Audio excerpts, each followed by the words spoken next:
Gucci.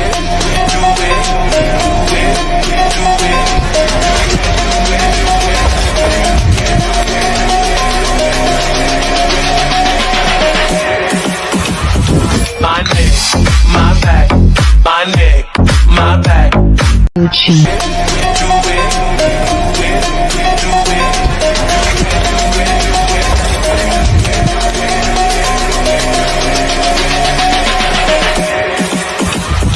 My neck, my back, my neck, my back, my neck, my back.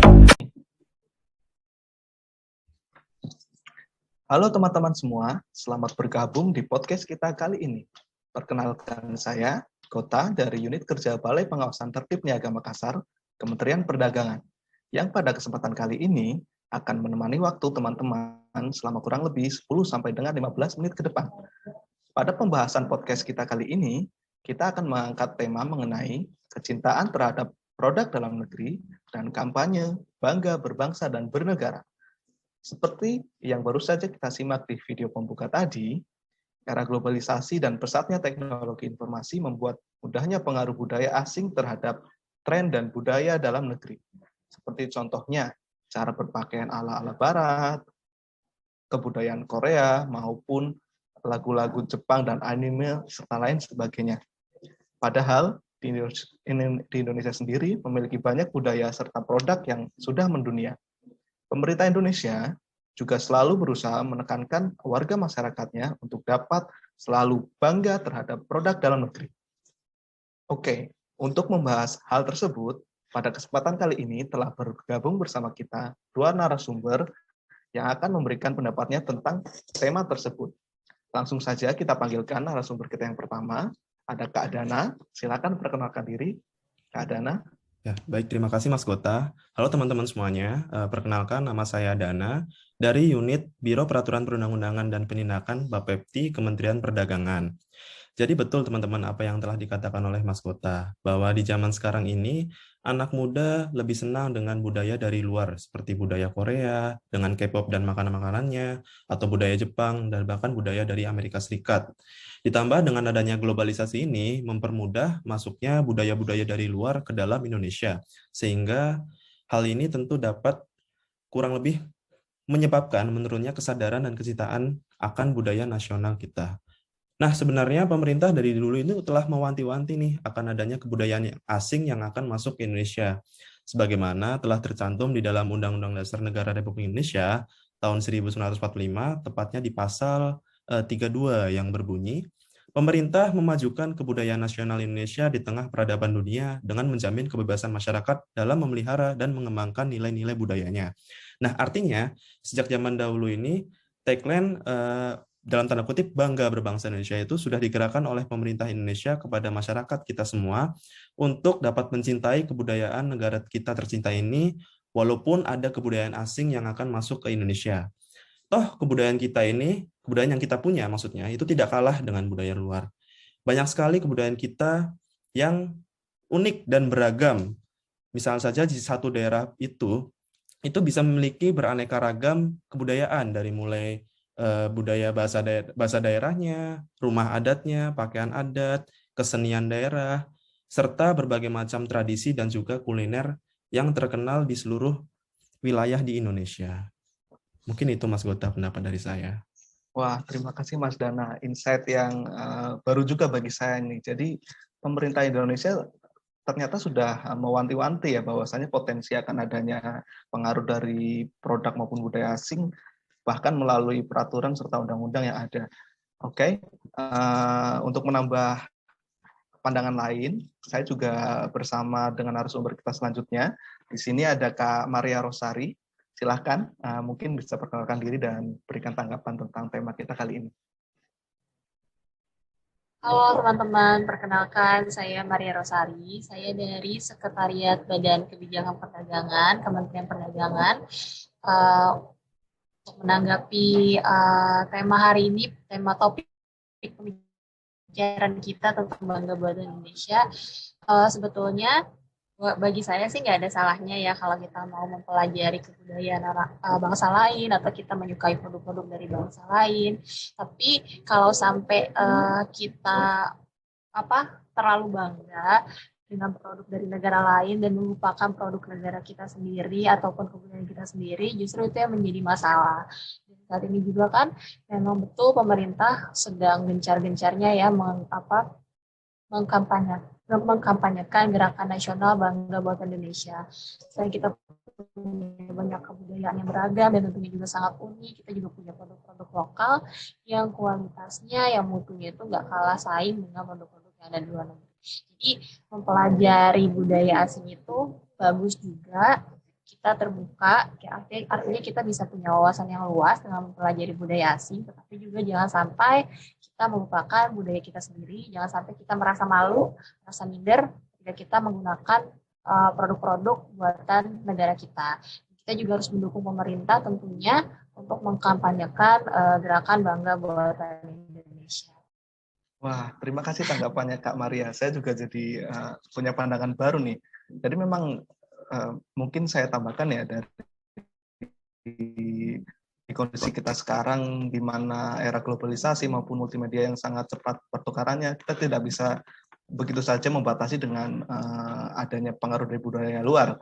Dan bahkan itu terkadang juga sangat penting bagi kita untuk kaitannya dengan menambah pengetahuan serta pewawasan yang lebih luas ya. Cuman memang terkadang hal tersebut bisa menjadi pisau bermata dua, di mana kita juga mungkin bisa lebih mempopulerkan atau mempromosikan produk-produk kita di luar, tapi juga harus hati-hati dalam filter ataupun menjaga bagaimana cara kita menyaring budaya-budaya asing masuk ke dalam negeri ya.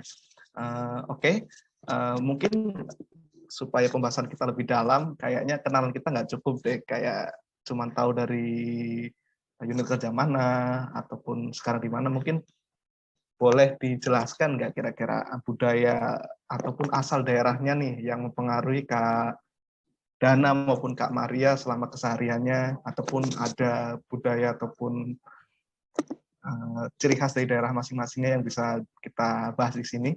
Silakan mungkin Kak Dana atau Kak Maria bisa memberikan tanggapannya ya. Silakan. Ya, baik Mas Kota. Jadi kebetulan saya itu berasal dari Jawa Tengah ya, tepatnya dari Brebes. Jadi saya akan cerita dikit mengenai budaya atau kebudayaan dari Jawa Tengah, Mas Kota dan Mbak Maria serta teman-teman semuanya. Jadi kalau dari Jawa Tengah itu bisa memiliki kebudayaan yang beraneka ragam, mulai dari bahasa daerahnya, rumah adat, pakaian adat, kesenian daerah, kuliner, dan sebagainya seperti yang tadi telah saya jelaskan sebelumnya. Dari bahasa daerah itu sendiri, Jawa Tengah erat identik dengan bahasa yang dikenal sebagai bahasa Jawa. Nah, bahasa Jawa ini pun antar daerah di Jawa Tengah itu bisa berbeda-beda antar satu sama lain dialeknya. Misalnya dialek di Jawa Tengah, di Semarang, di Solo, dan juga di Brebes atau daerah Banyumas itu memiliki dialeknya masing-masing yang khas, yang tidak sama satu sama lain. Nah, selanjutnya berkaitan dengan rumah adat, setiap provinsi di Indonesia itu pasti memiliki ciri khas terhadap rumah adatnya masing-masing. Tidak terkecuali dari rumah adat Jawa Tengah. Diketahui terdapat 5 jenis rumah adat kebudayaan Jawa Tengah nih teman-teman. Yang pertama ada rumah limasan, rumah joglo, rumah tikelan, rumah kampung, rumah panganpe, dan juga tajuk atau masjid yang memiliki ciri khas yang menggambarkan Jawa Tengah. Sama halnya dengan rumah-rumah pada umumnya. Jadi rumah adat kebudayaan Jawa Tengah ini juga memiliki dapur, pintu gerbang, kamar tidur, dan lain sebagainya. Namun yang membedakan adalah bentuknya atau ciri khasnya itu mulai dari atapnya dan sebagainya itu berbeda antara rumah adat Jawa Tengah dengan rumah adat yang lainnya. Selanjutnya berkaitan dengan pakaian adat nih, nomor 3 nih. Pakaian adat kebudayaan Jawa Tengah ini merupakan salah satu pakaian adat yang banyak digemari oleh orang Jawa Tengah itu sendiri maupun orang-orang lain di luar Jawa Tengah. Salah satu pakaian adat yang menjadi simbol atau bisa dibilang sebagai identitas dari Jawa Tengah itu sendiri adalah pakaian adat yang berasal dari Surakarta. Nah, teman-teman, terdapat 2 jenis pakaian adat kebudayaan Jawa Tengah. Yang pertama adalah pakaian adat dari kaum bangsawan atau kerabat keraton, dan yang kedua adalah pakaian adat untuk rakyat biasa. Untuk pesta pernikahan pun, atau untuk pengantin itu pakaian adat tersendiri yang kita kenal dengan nama Jawi Cangkep atau bahasa lainnya Beskap ini seringkali kita dengar atau kita lihat di acara-acara mantenan ya atau acara pernikahan orang-orang Jawa. Dan untuk wanitanya selain beskap itu menggunakan kebaya sebagai ciri khas Jawa Tengah. Selanjutnya berkaitan dengan kesenian daerah. Kesenian daerah itu di Jawa Tengah beragam mulai dari seni tari, seni alat musik, kerajinan, dan sebagainya. Dari seni tari, kita kenal lah dari Jawa Tengah ada tarian Jawa, tari Jaipong. Lalu seni alat musik, kita kenal yang paling terkenal di Jawa Tengah itu ada yang namanya gamelan. Nah, gamelan ini mungkin Mas Gota dan Mbak Maria mungkin udah pernah tahu, udah pernah lihat ya, atau bahkan mungkin udah pernah main gamelan ya, Mas, Mbak ya. Nah, gamelan ini juga sudah go internasional, jadi banyak orang-orang di luar sana yang sudah mengetahui gamelan dan ingin sekali bermain gamelan. Bahkan di beberapa negara seperti di Amerika Serikat dan juga di Australia itu sudah memasukkan gamelan ke daftar kurikulum mereka sebagai bahan pembelajaran untuk siswa-siswanya di sana.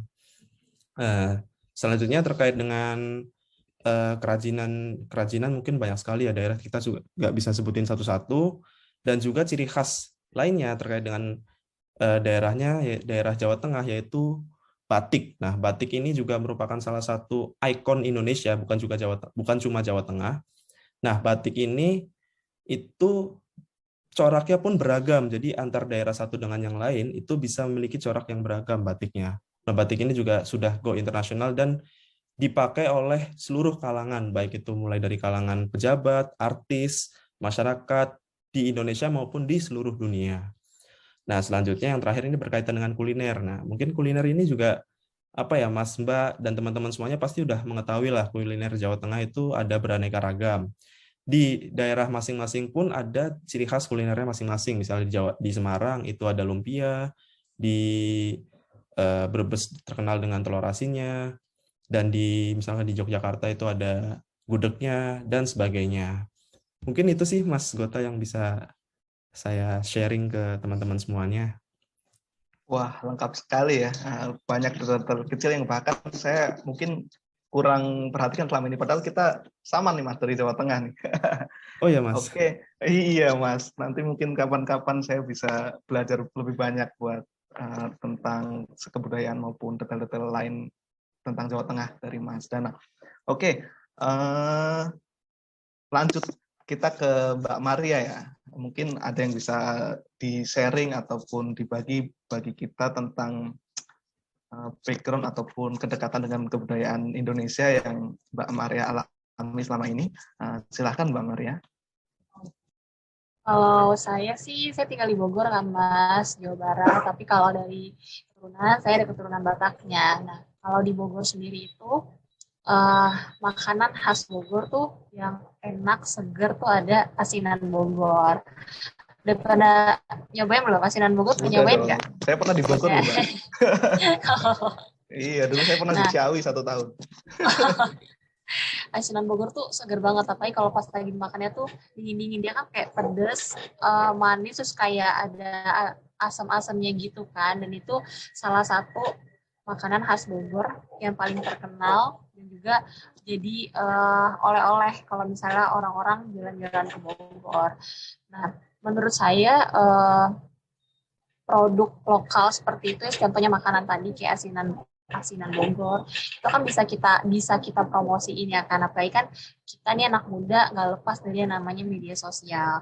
Nah, untuk mendukung pemerintah dalam rangka gerakan nasional Bangga Buatan Indonesia, kita bisa upload tuh misalnya kalau lagi makan asinan buah atau asinan sayur khas Bogor, upload ke media sosial. Kan itu sudah salah satu contoh kita mempromosikan Bangga Buatan Indonesia. Itu kalau dari segi makanan di Bogor. Nah, di Jawa Barat juga di Bandung itu kita sepatu kulit Cibaduyut. Mas pernah nggak beli sepatu kulit di Cibaduyut? Pernah dong. Pernah beli. Ini saya pakai sepatu kulit dari lokal juga. Cuman pemberian sih, bukan beli sendiri sebenarnya. Cuman top kok, dia awet. Pernah, tapi lewat media sosial ya. cuma lihat di YouTube. Coba lihat dong. Di Bandung tuh kita terkenal banget sama yang namanya favoritnya produk lokal Bandung. Yang kualitasnya tuh dijamin pokoknya bagus banget. Gak kalah saing juga dengan produk-produk dari luar negeri, sepatu-sepatu dari luar negeri. Awet banget sih kalau pakai sepatu dari Cibaduyut itu. Nah kalau nanti Mas Dana main nih atau Mas Gota main ke Bandung, ya, jangan lupa ya dibeli sepatu Cibaduyutnya. Terus apalagi ya, paling kalau dari segi kesenian juga kita nggak kalah bagus ya. Ada angklung juga sudah mendunia, alat musik angklung, terus juga ada wayang golek, dan itu kan suatu hak budaya khas bangsa kita yang perlu kita jaga, yang perlu kita promosikan sebagai bentuk bangga buatan Indonesia. Dan selain itu juga di Bandung juga nih, masih di Bandung juga ada apa namanya kaos-kaos yang bagus juga kualitasnya, ada bahannya juga awet. Jadi kita coba lebih banyak beli kaos-kaos buatan dari dalam negeri yang mana juga kualitasnya menurut saya pasti juga sama bagusnya kok dengan produk-produk yang buatan. Dan dengan kita berkontribusi untuk UMKM negara kita sendiri, kan itu bisa majukan UMKM negara kita. Kita juga bisa menyebarkan kampanye bangga buatan Indonesia ke segala penjuru, ke teman-teman kita yang ada di media sosial atau teman-teman itu. Karena saya keturunan orang Batak, jadi saya sangat bangga sama yang namanya kain ulos. Nah, jadi dalam beberapa kesempatan saya sering banget kalau ada acara-acara besar pakai kain ulos. Kain ulos itu dijadiin baju gitu, kain ulosnya. Dan selain kain ulos ada juga kain songket, di mana kain ulos ini sama kain songket itu kan dibuatnya di tenun ya, pakai tangan gitu. Jadi kita layaklah mempromosikan kain-kain Indonesia. Saya sangat bangga pakai kain ulos. Kain-kain itu kan mereka punya makna sendiri gitu. Ada makna religius, ada yang makna dan lain sebagainya. Mungkin itu aja sih pembahasan. Oh iya, makanan. Kalau makanan dari Batak itu ada yang namanya arsik, ada juga yang namanya naniura, dan ini tuh masakan ikan gitu. Jadi ikannya tuh dibumbuin kuning kalau yang arsik. Kalau yang naniura itu semacam sashimi yang ada di Jepang. Jadi ikannya mentah, terus dilumuri sama bumbu-bumbu gitu. Itu aja sih produk-produk lokal yang dari tempat saya tinggal sama keturunan saya sebagai orang Batak.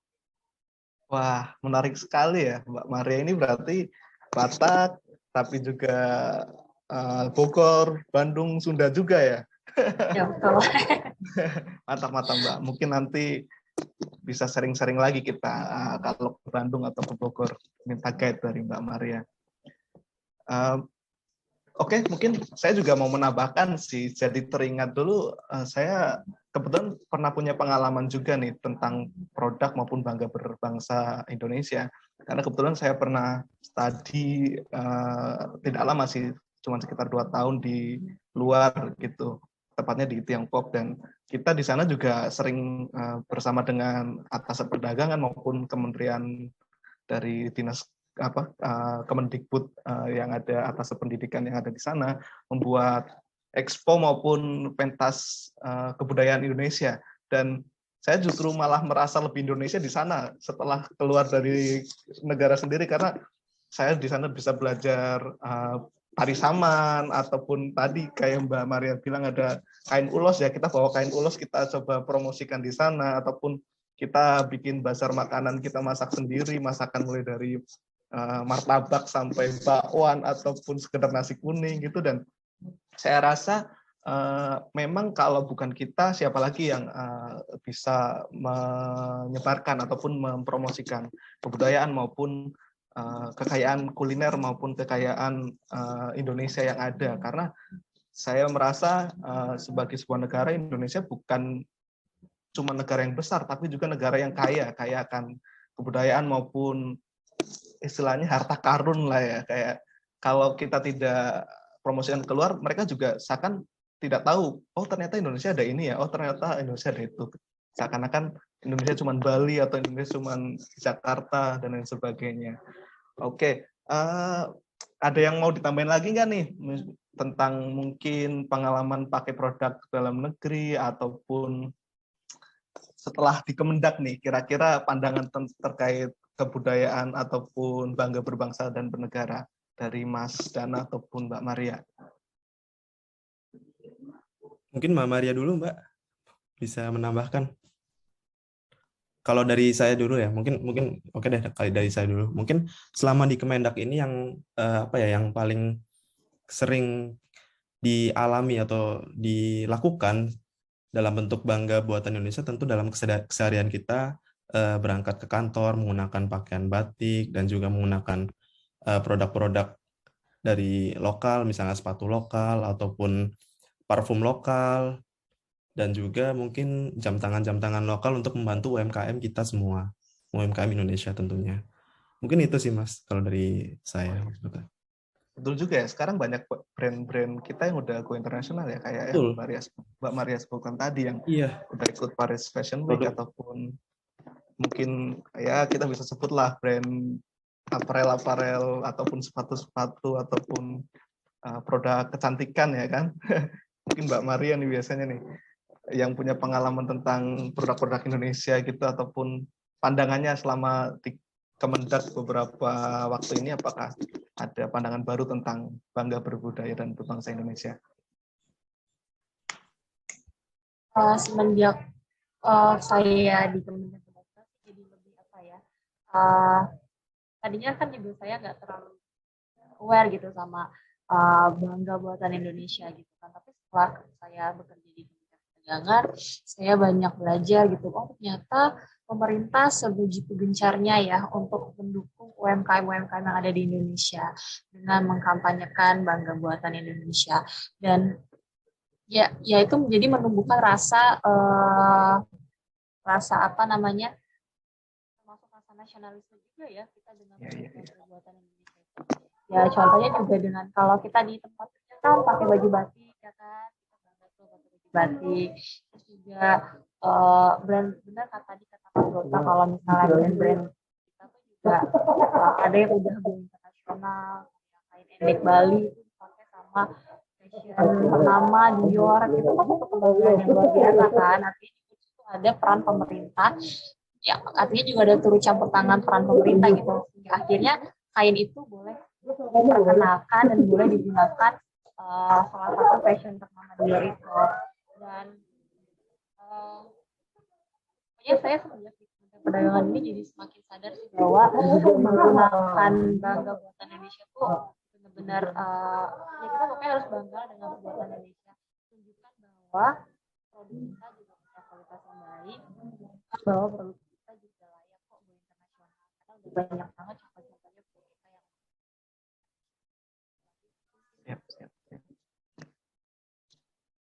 Siap, makasih Mbak Maria, Mas Dana.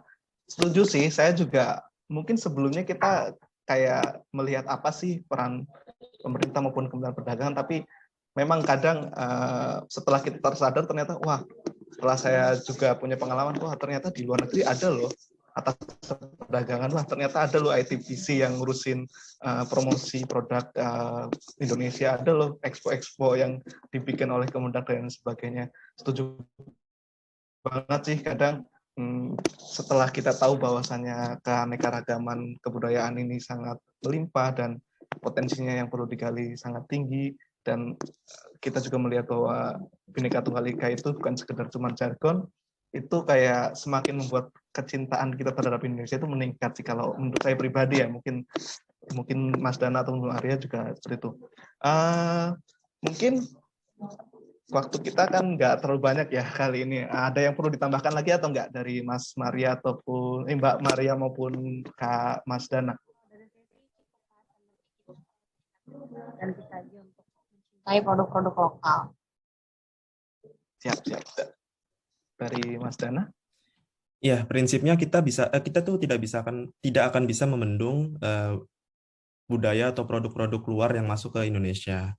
Namun ya yang bisa kita lakukan adalah bagaimana kita membatasi atau mencegah diri sendiri, terutama ya dari diri sendiri, untuk terlalu terjerumus atau menggunakan produk-produk dari luar. Toh juga produk-produk kita tuh nggak kalah jauh dari produk-produk mereka, bahkan bisa dibilang lebih bagus dari mereka gitu, dengan harga yang terjangkau dan juga reachable yang lebih mudah didapatkan oleh kita semua. Mungkin itu sih.